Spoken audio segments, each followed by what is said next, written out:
അമ്മയുടെ നേർച്ച വസ്തുക്കൾ ഉപയോഗിച്ചാണ്. അത് ഭയങ്കര അത്ഭുതമാണ്. എനിക്ക് എല്ലാ ജനങ്ങളോടും പറയാനുള്ളത്, ഉടമ്പടി വസ്തുക്കൾക്ക് ഭയങ്കര ശക്തിയാണെന്ന് ഞാൻ അത് മുഖാന്തരം ഞാൻ മനസ്സിലാക്കി.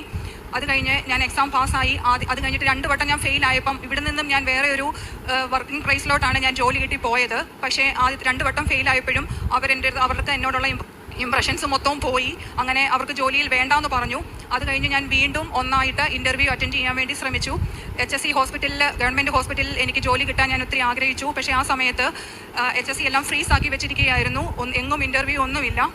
അങ്ങനെ ഞാൻ ഒരു നേഴ്സിംഗ് ഹോമിലോട്ട് എനിക്കൊരു ഇൻ്റർവ്യൂ കിട്ടി. പക്ഷേ എനിക്ക് വലിയ താല്പര്യമില്ലായിരുന്നു. എന്നിരുന്നാൽ പോലും എൻ്റെ അമ്മ മാതാവും ഈശോയും എനിക്ക് അവിടെയാണ് ജോലി വിധിച്ചിരുന്നത്. ഞാൻ ആദ്യം ഇൻ്റർവ്യൂവിന് അറ്റൻഡ് ചെയ്തു. എൻ്റെ മാതാവ് പറഞ്ഞ ക്വസ്റ്റ്യൻസ് എല്ലാമാണ് എൻ്റെ അടുത്ത് ചോദിച്ചത്. അങ്ങനെ എനിക്ക് ആ ഇൻ്റർവ്യൂ പാസ്സായി. ഞാൻ അവിടെ ജോലിക്ക് ഞാൻ ജോയിൻ ചെയ്തു. അത് കഴിഞ്ഞ് ഒരു 7 മാസം കഴിഞ്ഞപ്പോൾ എനിക്ക്, അതായത് ഒരു അർഹതയുമില്ലാത്ത എനിക്ക് എൻ്റെ രോഗികളെയെല്ലാം ഞാൻ ഭയങ്കരമായിട്ട് കെയർ ചെയ്യുമായിരുന്നു. എനിക്ക് ഒരു അർഹതയുമില്ലാത്ത എനിക്ക് CNM പോസ്റ്റ് കിട്ടി. അതായത് ക്ലിനിക്കൽ നേഴ്സ് മാനേജറായിട്ട് പോസ്റ്റ് കിട്ടി. അയർലൻഡിൽ വർക്ക് ചെയ്യുന്നവർക്കറിയാം, ഒരിക്കലും ഒരു 7 മാസമായ ഒരാൾക്ക് ക്ലിനിക്കൽ നേഴ്സ് മാനേജറായിട്ട് വർക്ക് ചെയ്യാൻ പറ്റുകയില്ല.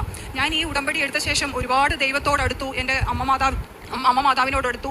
എന്തൊരു ആപത്ത് വന്നാലും അമ്മ മാതാവിനെ വിളിച്ച് ഞാൻ പ്രാർത്ഥിക്കുമായിരുന്നു. അങ്ങനെ എനിക്ക് ഈ പോസ്റ്റിന് ഓഫർ കിട്ടി. എനിക്ക് ഫെബ്രുവരി 17-നായിരുന്നു ഇൻ്റർവ്യൂ. മാർച്ച് 10-ന് ഞാൻ ക്ലിനിക്കൽ നേഴ്സ് മാനേജറായിട്ട് ചാർജ് ഏറ്റെടുത്തു. ഒരിക്കലും ജീവിതത്തിൽ എല്ലാവർക്കും, നേഴ്സായിട്ടുള്ളവർക്ക്, അയർലൻഡിൽ വർക്ക് ചെയ്യുന്നവർക്കറിയാം, 2 വർഷം കഴിയാത്തവർക്ക് ഒരിക്കലും ഈ പോസ്റ്റ് കിട്ടത്തില്ല. അതും അത്ര സ്മാർട്ടായിട്ടുള്ളവർക്ക്.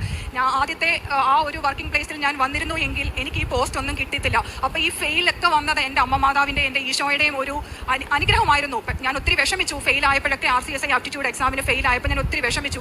എന്താണ് എനിക്കിങ്ങനെ പരീക്ഷണങ്ങളെന്ന്. പക്ഷേ ഇതെല്ലാം നമുക്കൊരു അവസാനം ഒരു നല്ല നന്മയ്ക്ക് വേണ്ടിയാണെന്ന് ഞാൻ പിന്നീടാണ് മനസ്സിലാക്കിയത്. പിന്നെ ഞാനിപ്പോൾ ആ ഒരു പോസ്റ്റിലാണ് ഞാൻ വർക്ക് ചെയ്യുന്നത്. ഇതാണ് എൻ്റെ 1ാമത്തെ സാക്ഷ്യം. ഭയങ്കര അത്ഭുത സാക്ഷ്യമായിട്ടാണ് ഞാനിത് കാണുന്നത്. സമയക്കുറവ് കാരണം ഞാൻ ഒത്തിരി എക്സ്പ്ലെയിൻ ചെയ്ത് പറയുന്നില്ല.